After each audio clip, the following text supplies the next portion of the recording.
భాగవతం ప్రకారం పరమ రాక్షసుడైన కంసుడు చెల్లెలు దేవకి.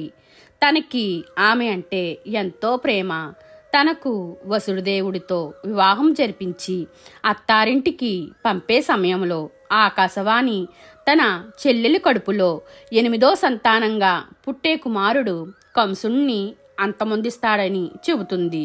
దీంతో ఆగ్రహానికి గురైన కంసుడు తన చెల్లెలు దేవకి, బావ వసుదేవులను కారాగారంలో బంధిస్తాడు. వారికి పుట్టిన బిడ్డలను పురుట్లోనే చంపేస్తుంటాడు.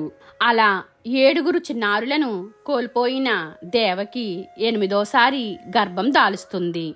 ఆ బిడ్డ తన అంతు చూస్తాడని కంసుడికి ముందుగానే తెలుసు కాబట్టి కారాగారం వద్ద భద్రతను మరింత పటిష్టం చేస్తాడు. అయితే నెలలు నిండిన దేవకి శ్రావణ మాసంలో బహుళాష్టమి నాడు రోహిణీ నక్షత్రం వేళ అర్ధరాత్రి వేళ శ్రీకృష్ణుడు జన్మించాడు. తనని ఎలాగైనా రక్షించాలనుకుంటారు దేవకి వసుదేవులు. అదే సమయంలో ఆ చిన్నారి శ్రీ విష్ణుమూర్తిగా ప్రత్యక్షమై ఏం చెయ్యాలో వివరిస్తాడు. వెంటనే వసుదేవుని సంకెళ్ళు తెగిపోతాయి. కారాగారం తలుపులు తెరుచుకుంటాయి.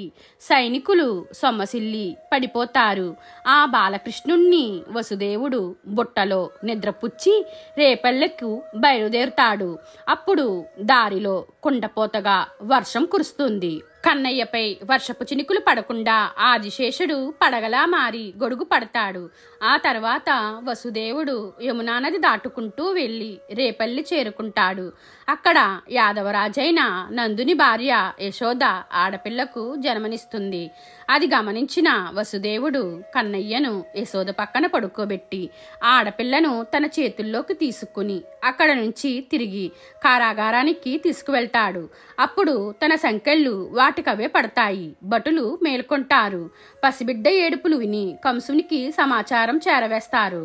ఆకాశవాణి చెప్పిన ప్రకారం మగబిడ్డ పుట్టాలి, ఆడపిల్ల పుట్టిందని, తన వల్ల కంసుడికి ఎలాంటి ప్రమాదం ఉండదని దేవకి ఎంత బతిమాలినా కంసుడు పట్టించుకోకుండా చంపడానికి ప్రయత్నిస్తాడు.